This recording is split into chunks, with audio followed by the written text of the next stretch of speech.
Randy Orton told a WWE return isn't a good idea. Plus, a WWE Star teases leaving a faction, and a SmackDown star makes a surprise NXT appearance. It's all in the wrestling news right now. I hear voices in my head. They tell me when I cross a bridge to throw my phone over the side. Do you get that? Right. What's that about then? Oh, it's something that's quite a common thing. It's like a real phenomenon, isn't it? Yeah, that you have an undying urge to take out your phone and just lob it over the bridge. Or push someone in a lake.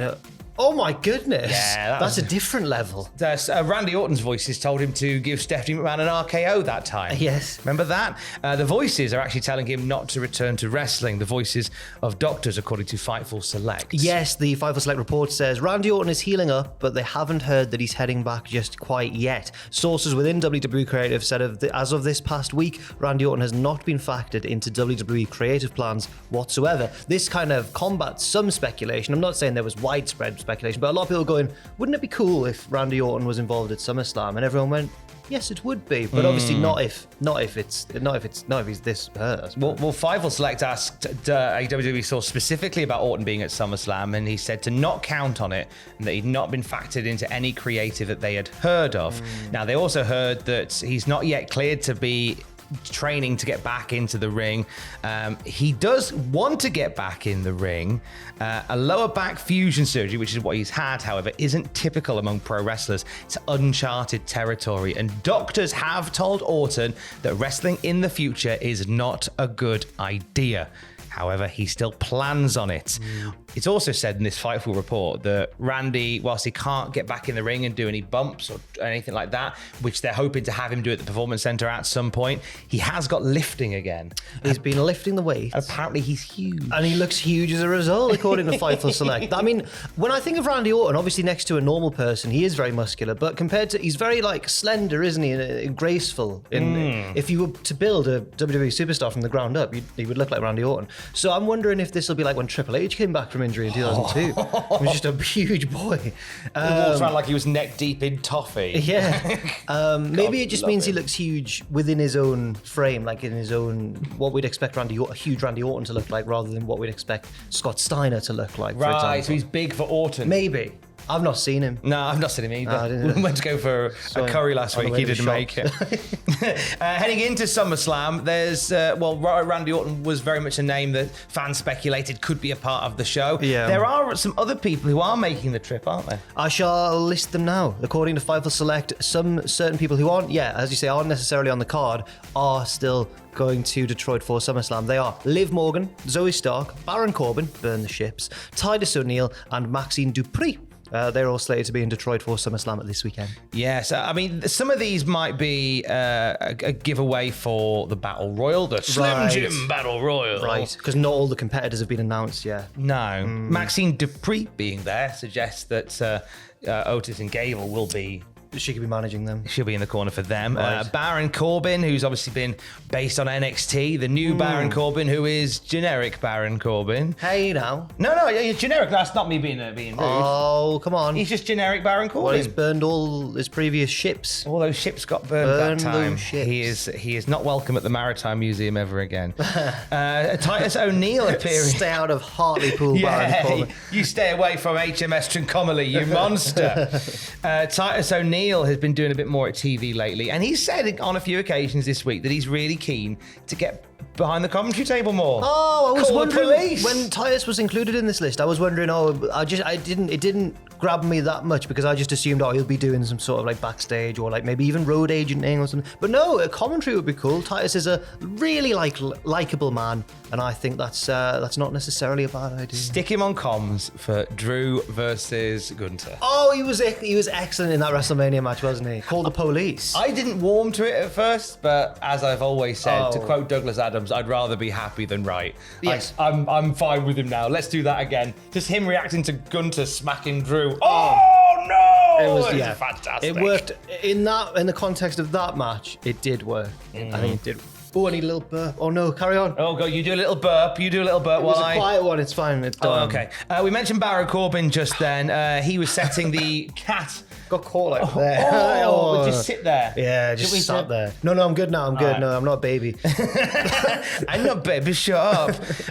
We mentioned Baron Corbin just then. He was setting the cat well among the pigeons with Chase U last night, which resulted in possibly somebody from Chase U leaving. Right. So this comes in the aftermath of Tia Hale's loss to Tiffany Stratton at the weekend in that NXT Women's Championship match, where Tiffany Stratton locked in a Boston Crab, then thought, I'm a Lance Storm fan. I'll transition to a half Boston Crab with one knee kind of in the... It was almost like a lion tamer Boston Crab half. Yeah, sort of thing. Really stretched her. I mean, Andre Chase wasn't happy about this on the outside. Threw in the towel, but Tia Hale now is, as you've written in the notes, despondent as a result.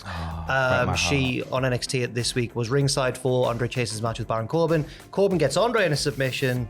Tia Hale throws in the towel in a spiteful way, I would suggest. Very spiteful. But who's in the right? Because you could say that Andre Chase has, patronised her by throwing in that towel at the weekend, whereas he should have given her a chance maybe to carry on and try and win the title. I don't know. It's masterful. This is like the Bloodline story. It is. It's basically the Bloodline Shades story. Shades of grey all over the place. Corbin knew what he was doing because earlier in the night he was telling Thea Hale like that was the peak of your career on Sunday. He was. You should probably pack up and go home. That's all you'll ever do. To which Andre Chase burst in and defended her just as well because I was about to. Yeah. But Chase got in there just before me. Fair and enough. Brick Tamland it. Leave her alone. She's an angel. She's very, very sad. She's very sad. And she's good at drawing sympathy from the crowd as well. Because she's, and I've been told this by Alex, is that when I'm in a bad mood or I'm sad or I've got the hump, because I'm normally so exuberant, it almost draws light away. Got you. Yes. When Thea Hale is sad, it draws light from the world. I couldn't see what was going on in the ring. No. I was like, what's going on? There's lights out matches. Blinding me with her sadness. You leave her alone. Not the only team that are certainly going through a thing right now. Trick Williams and Carmelo Hayes had a heart-to-heart last night. This was that rarest of wrestling beasts, a friendly tag team breaker. Oh my God. Trick Williams told Carmelo Hayes, I've got to go my own way. Says to progress in his career and to grow, he needs to be on his own now. He can't be following Carmelo all the time. But they stayed friends as they parted ways. And I think in the case of this particular storyline, this was the right way to go. You don't need to necessarily turn Trick Williams heel. And why would he have reason to? I think this all checks out. Are these like harbingers of the end of the world? Because last week we had a team that shouldn't coexist but did. Can they coexist, Adam Cole and MJF? Yes, they can. Oh, I thought you meant Charlotte and Bianca. I was they won, but they don't. Oh, no, I'm talking about AEW on Collision. Like MJF and Adam Cole, can they coexist? Yes. Yes, they can. Really well. And here it's like, I don't want us to split up, but let's go and do our own thing. That's fine. These are harbingers of the end of the world, I'm pretty sure. This one, I think, is potentially signifying the end of the world just because it's so unlikely to see a friendly tag team breakup in 2023. I don't think the story's finished yet with Cole and MJF. No chance. Oh, no. Trick's solo campaign begins with a match next week against Ilya Dragunov, who has promised to terminate him. Good luck, Trick. Good luck, mate. Oh, my God. You can go your own way. We'll end on this bit of SmackDown Star rocking up, making a shock NXT appearance. Who are we talking about, Jack? We're talking about Santos Escobar. This came when Gallus basically were looking for revenge, having lost their tag team titles to Tony D and Stax. And Tony D said, don't worry, Stax, mate. I'm on the phone to an old friend. And everyone went, who does he mean?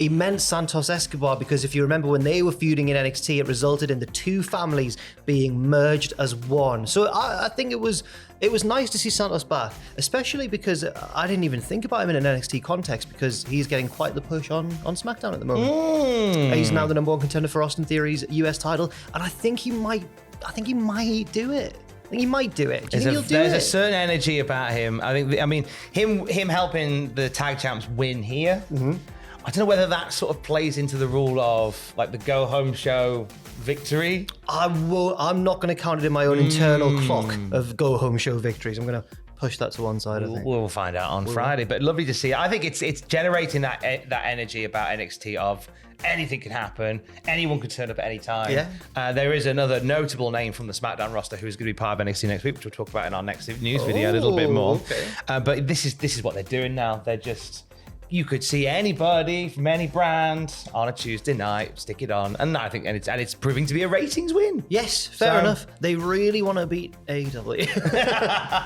Fight. No, it's fine. We all win when wrestling's good. You twitching tonight? Yes, myself and Owen will be on twitch.tv/Cultaholic. Up the faves. We're not doing very well. I lost confidence quickly at the end. You lost confidence mid-sentence? Yeah.